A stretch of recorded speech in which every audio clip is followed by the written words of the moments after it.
السلام علیکم ورحمۃ اللہ وبرکاتہ۔ محترم سامعین، خواتین حضرات، اجالا چاندنی امید اسلامک چینل سے میں آپ کی خدمت میں ویڈیو لے کر حاضر ہوا ہوں۔ عشرہ ذو الحجہ کے فضائل اور ان میں کیے جانے والے نیک اعمال پر ویڈیوز اپلوڈ کر رہا تھا۔ اسی سلسلے کی ایک ویڈیو پھر میں آپ کی خدمت میں لے کر آیا ہوں۔ وہ یہ ہے کہ ان ایام عشرہ ذو الحجہ میں جہاں دیگر امور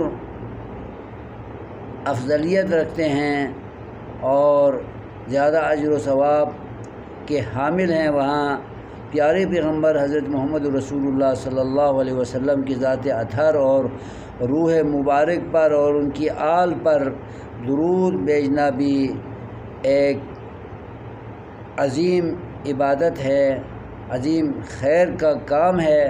تو اس سلسلے کو بھی ان عشرہ ذو الحجہ میں ہمیں اپنانا چاہیے تاکہ نبی پاک صلی اللہ علیہ وسلم کی قیامت کے روز ہمیں شفاعت حاصل ہو۔